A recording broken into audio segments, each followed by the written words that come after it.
Assalamualaikum warahmatullahi wabarakatuh. Perkenalkan, nama saya Elok Faikotul Jannah dengan NIM 241080201116 dari Prodi Perbankan Syariah kelas A.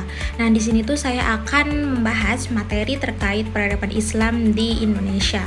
Nah, di sini saya akan bedah tuntas mulai dari teori masuknya Islam, strategi para pendahulu kita menyebarkan agama Islam itu seperti apa, sampai gimana sih Islam itu menyentuh setiap pulau besar di Indonesia. Nah, yang pertama itu ada pada teori terkait masuknya Islam. Nah, dari mana sih Islam itu berasal? Pertama, kita akan bahas dulu terkait pintu masuknya. Nah, dari pintu masuknya itu ada terbagi 4 kategori atau 4 teori besar yang sering diperdebatkan oleh para ahli. Nah, teori yang pertama itu ada pada teori Gujarat, yang mana teori ini tuh dibilang kalau Islam itu dibawa oleh pedagang dari India sekitar abad ke-13. Buktinya itu kuat banget, yaitu ditemukannya batu nisan Sultan Malik Al-Saleh di Samudra Pasai dan makam Maulana Malik Ibrahim di Gresik, yang bentuknya itu mirip banget dengan batu nisan di Cambai atau di Gujarat. Nah, yang kedua itu ada pada teori Arab. Teori Arab ini tuh berbeda dengan teori Gujarat. Teori ini tuh meyakini Islam datang langsung dari Mekah sejak abad ke-7. Nah, buktinya apa dari teori ini? Buktinya itu ada catatan pada pengembara yang bernama Ising pada tahun 674 Masehi, yang mana Ising ini menemukan pemukiman bangsa Arab di pantai barat Sumatera. Nah, tepatnya di Barus. Nah, yang ketiga itu ada pada teori Persia, yang mana teori ini tuh kalau dibilang tuh unik gitu. Nah, karena itu kenapa dikatakan unik? Itu karena dilihat dari kesamaan budaya antar sesama pulau. Nah, contohnya itu ada pada tradisi tabuyik, yang mana tabuyik itu berasal dari bahasa Arab tabut, yang berarti peti kayu atau keranda. Dalam legenda masyarakat setempat, setelah Hussein wafat dalam perang di Karbala, jenazahnya itu diangkat ke langit menggunakan buruk. Nah, buruk itu apa sih? Buruk itu makhluk bersayap dengan kepala manusia dan tubuh kuda. Nah, oleh karena itu, hal replika tabuyik yang dibuat oleh masyarakat selalu menampilkan sosok dari buruk ini. Nah, selain ada tabuyik di Sumatera Barat, juga ada bubur syuro, yang mana bubur syuro itu terkenal atau sudah menjadi tradisi di Pulau Jawa.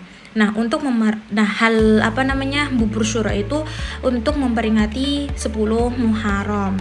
Nah, hal ini itu mirip banget dengan tradisi di Iran atau Persia. Bahkan cara mengeja huruf Arab dengan sistem harokat pun ada pengaruh bahasa Iran. Nah, yang terakhir itu ada pada teori Cina, yang mana Islam juga dikatakan masuk lewat perantau dari Cina. Ternyata di abad ke-7 itu pemukiman Muslim itu sudah ada di pesisir selatan Cina. Nah, makanya raja pertama Demak, yaitu Raden Fatah, itu disebut sebagai turunan Cina dan ibunya berasal dari Champa. Nah, masuk pada teori strategi dakwah. Nah, mengapa begitu cepat sekali Islam itu diterima? Nah, sekarang kita masuk ke bagian yang paling inspiratif. Gimana sih caranya Islam menyebar tanpa peperangan? Nah, itu dibagi 4 jalur. Yang pertama itu melewati jalur perdagangan, yang mana antara abad ke-7 sampai ke abad ke-16 pedagang muslim menguasai jalur laut internasional sambil jualan. Mereka itu juga menunjukkan akhlak islaminya yang bikin orang lokal tertarik.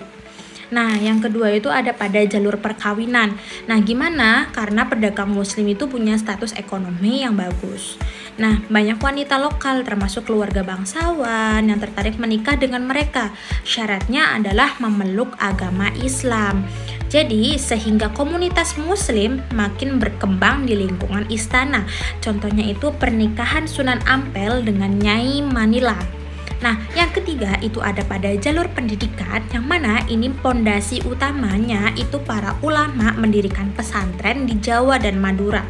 Nah, kalau di Aceh itu kita kenal namanya Dayah, dan di Minangkabau itu disebut Surau. Disinilah kader-kader dai dididik. Nah, yang terakhir itu ada pada jalur kesenian atau budaya. Nah, tokoh seperti Wali Songo itu pinter banget mengemas ajaran Islam di Indonesia dalam bahasa lokal dan adat istiadat setempat.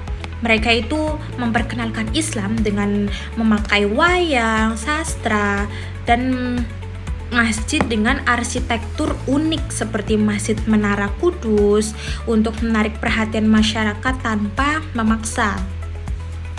Nah, kita masuk pada jejak di seluruh Nusantara.